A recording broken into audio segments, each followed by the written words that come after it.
आज इस वीडियो में हम कवर करने वाले हैं मिनरल न्यूट्रिशन इन प्लांट। तो सबसे पहली चीज़ जो हमें जानने की ज़रूरत है वो है न्यूट्रिएंट। न्यूट्रिएंट किसे कहते हैं? The element that require to complete the life cycle of organism. मतलब न्यूट्रिएंट क्या है? न्यूट्रिएंट जो हम खा रहे हैं, ठीक है, या फिर हम कह सकते हैं प्लांट जैसे अपटेक कर रहा है, because they complete their life cycle. अपनी लाइफ साइकिल कंप्लीट करने के लिए जो हम खा रहे हैं उसे ही हम न्यूट्रिएंट कह देते हैं, ठीक है। And it's relative deficiency produces specific symptoms. और इन न्यूट्रिएंट की कमी अगर हो जाती है तो उसमें हमें स्पेसिफिक सिम्टम्स नज़र आते हैं। इन स्पेसिफिक सिम्टम्स को प्लांट में जो नज़र आते हैं उन्हें भी हम डिटेल में आगे पढ़ने वाले हैं, ठीक है। आगे देखते हैं न्यूट्रिशन किसे कहते हैं।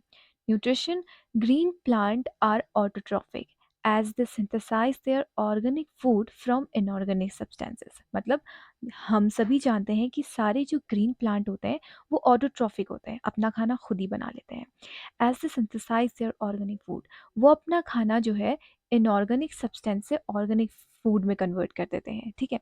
As the source of these inorganic substances are minerals. मतलब ये जो इनऑर्गेनिक सब्सटेंस के जो सोर्स है वो मिनरल्स कहते हैं। अब बात आती है कि मिनरल्स किसे कहते हैं। मिनरल्स मतलब जो हमारे पीरियोडिक टेबल में एलिमेंट्स हैं उनमें से कई एलिमेंट्स ऐसे हैं जिनकी ज़रूरत हमें या प्लांट को होती है, उन्हें हम मिनरल्स कह देते हैं, ठीक हो गया।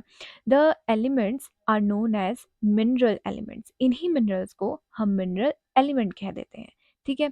And the nutrition is called as mineral nutrition. मतलब अगर मैं शॉर्ट में समझाऊं तो क्या है, जो हम खा रहे हैं वो न्यूट्रिएंट है, ठीक हो गया। और इन न्यूट्रिएंट की लेने की प्रोसेस को ही हम न्यूट्रिशन कह देते हैं, ठीक है। अब आगे देखते हैं एस एनालिसिस। जैसे हमें नाम से ही पता चल रहा है ऐश। ऐश मतलब क्या? राख, ठीक है। मतलब अगर हम किसी भी प्लांट से उसका वाटर कंटेंट को माइनस कर देते हैं, वाटर कंटेंट को रिमूव कर देते हैं, तो जो हमारे पास बचती है राख उसे हम ऐश कह देते हैं। अब हम उसका एनालिसिस पढ़ेंगे, ठीक है। The body of plant consist of water and solids, ठीक हो गया। प्लांट की बॉडी वाटर और सॉलिड्स कंटेन करती है। एंड द लेटर में बी इन अ सोल्यूबल और इनसोल्यूबल स्टेट। मतलब क्या है, जो वाटर के अलावा जो कंटेंट हमारे प्लांट पे प्रेजेंट है वो सोल्यूबल फॉर्म में भी प्रेजेंट हो सकता है और इनऑर्गेनिक स्टेट में भी प्रेजेंट हो सकता है, ठीक है। For analysis the plant is burn and the residue. अब रेजिड्यू मतलब अवशेष, जो हमने प्लांट में से उसका वाटर कंटेंट रिमूव कर लिया था, अब जो हमारे पास बचा है ऐश उसको हम रेसिड्यू कह देते हैं, ठीक हो गया। In form of ash is analysed which consist of both inorganic and organic and inorganic compounds, ठीक हो गया। क्या मतलब जो हमारा रेसिड्यू है इसमें दोनों ऑर्गेनिक और इनऑर्गेनिक कंपाउंड्स प्रेजेंट रहते हैं, ठीक।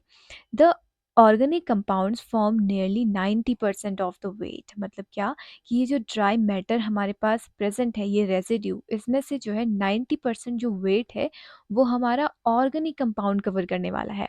और rest consist of inorganic salts. मतलब 90% तो हमारा ऑर्गेनिक कंपाउंड्स कवर करेगा और जो बाकी बचा रेस्ट वो हमारा इनऑर्गेनिक सॉल्ट्स हैं, ओके।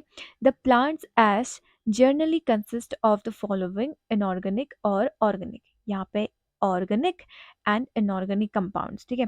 आगे हम एक चार्ट के थ्रू समझेंगे जिससे हमें समझने में आसानी होगी, ठीक हो गया। हम एक नया पेज ले लेते हैं, उसमें मैं चार्ट समझाऊंगी। चार्ट बना के अगर हम समझेंगे तो हमारे लिए बहुत ज़्यादा आसान होगा, हमें इजीली याद हो जाएगा, ठीक है। तो जैसे हम सबसे पहले लेते हैं प्लांट बॉडी, ठीक है। अगर हम कोई भी प्लांट बॉडी ले रहे हैं, ठीक है, उसमें हम उसका वाटर कंटेंट, ठीक है, ये हमारा यहाँ पे हम वाटर कंटेंट लेते हैं, ठीक होगा, जिसका फॉर्मूला भी हम लिख देते हैं यहाँ पे H2O, ठीक है।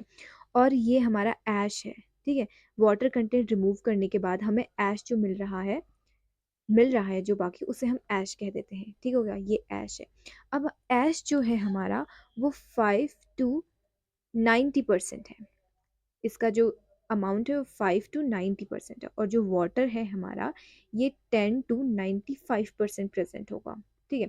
अब हम ऐश को और फर्दर और डिवाइड करेंगे, जिसमें हमने पढ़ा कि हम एक organic organic organic organic compounds ठीक हो गया, और इनऑर्गेनिक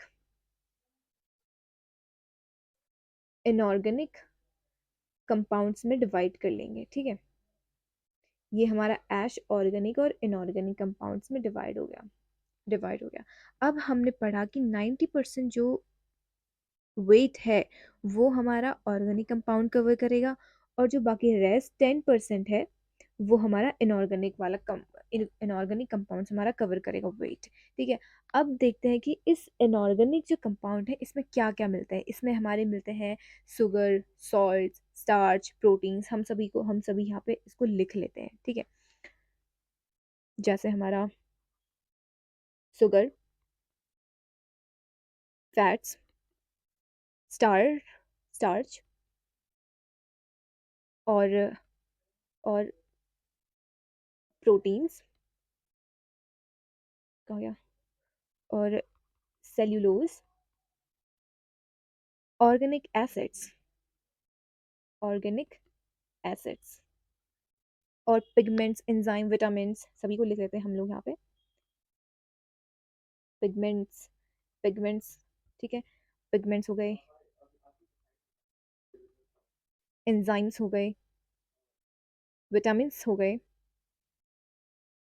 एंड एक्सेट्रा हमारे जो है ऑर्गेनिक कंपाउंड्स में प्रेजेंट होंगे। ठीक हो गया। अब हम देखते हैं इनऑर्गेनिक कंपाउंड्स में क्या है। जैसे हमारे हो गए सल्फेट्स यहाँ पे हो गए, क्लोराइड्स यहाँ पे हो गए। ठीक है, और फॉस्फेट्स यहाँ पे, इसको हम बड़ा कर लेते हैं पहले। ठीक है, अब यहाँ पे हो गए हमारे फॉस्फेट्स फॉस्फेट्स यहाँ पे हमारे आ गए, silicates, oxides, silicates, oxides, carbonate of potassium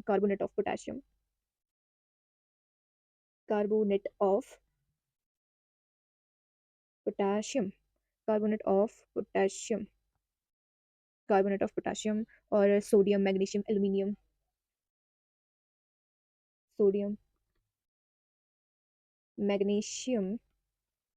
aluminium etcetera, जो हमारे इनऑर्गेनिक कंपाउंड्स में आ गए। अब इससे आगे हम नेक्स्ट वीडियो में पढ़ेंगे। ठीक है, सो थैंक यू।